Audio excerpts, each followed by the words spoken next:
Meus amigos, boa noite. Nós tivemos aqui uma conversa, finalmente uma conversa com alguma franqueza com o sistema, que foi o seguinte: o sistema colocou o problema da seguinte forma: nós não podemos legislar manipulação da mente. Primeiro porque é um crime desconhecido e depois por todos os impactos sociais. Também não podemos legislar que, embora não tivéssemos nada a ver com os acontecimentos que deram início a esta história, pactuámos desde 2004 com ela. Ora, o que significa que isto é uma autêntica ação encoberta do Estado. É uma ação encoberta da polícia secreta, e, portanto, da polícia secreta não existe, dos serviços de informação, diríamos assim, e que terá uma finalidade qualquer. Algo que se compreende hoje é que a finalidade não tem fim, não é? Porque, enfim, isto dura há imensos anos. Acontece que na minha rua, coincidência ou não, julgo que não sou assim tão estúpida para perceber que não foi coincidência, foi há cerca de 10 anos detido um árabe, um muçulmano com explosivos, ao qual teve as operações especiais na minha rua a encerrarem a rua para o deterem. Se foi coincidência, eu acho estranho que um muçulmano tenha aparecido na minha rua com vontade de manter bombas deste género. Mas não digo nada. Isso de facto poderia ter sido utilizado na altura, que vamos acabar aqui com a história. Portanto, esta ação encoberta resultou neste objetivo, este objetivo está concretizado, aquela rapariga tem direito a uma imunização constitucional, dado que foi vítima deste crime, desta organização criminosa, e esta organização criminosa acaba e tal.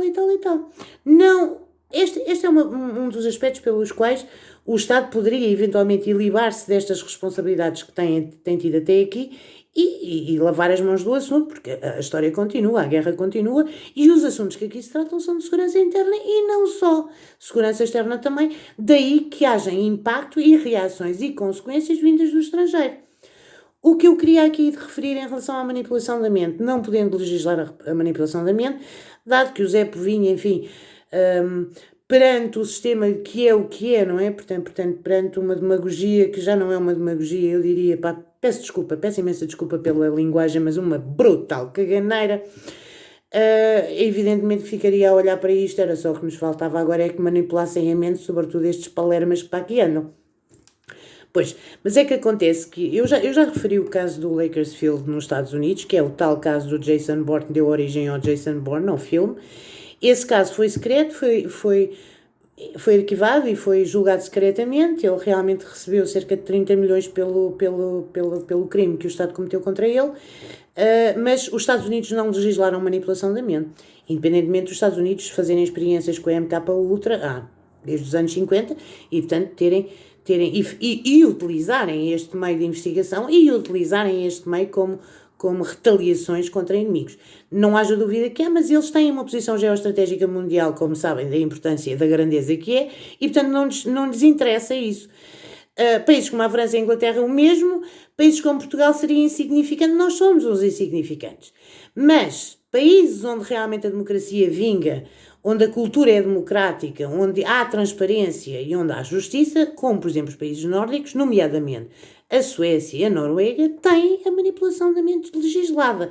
E a manipulação da mente legislada é em termos específicos, em termos que não são abalos sociais. Até porque este aspecto da manipulação da mente, atenção, é sofisticado e é técnico. Aqui há muita gente muita gente que se juntou a esta história por via de imensas fontes, de várias naturezas, mas essas pessoas não atingem exatamente a manipulação da mente. Isto mata. Atenção, isto mata. O que acontece é que estas pessoas não têm esse conhecimento técnico. Dificilmente 90% da população mundial o há de ter. Portanto, além de ser técnico, do ponto de vista nórdico, dos países realmente democráticos, daqueles que são, de facto, países a sério, o que é que acontece? Acontece que, legislando esta matéria, estão-se a prevenir do crime. Prevenindo do crime, estão, portanto, a considerar uma sociedade não nesses termos em que isso nunca possa acontecer. Os termos utilizados pelos nórdicos e pelos suecos, e eu não sei se há, de facto, casos práticos em tribunais sobre este crime, desconheço das minhas investigações, sei que eles têm esta matéria legislada, sei que a Comunidade Europeia refere ali uma ou duas linhazinhas sobre a matéria a propósito desses países que o têm legislado, não é nos termos que fazem tanta confusão aos portugueses, fazem tanta confusão ao juiz que tem este caso, que remete o problema para uma não finalidade de nada e não finaliza processo nenhum e não termina coisa nenhuma. O processo no Fórum Internacional, com a seriedade da segurança que está inerente a este caso, permanece.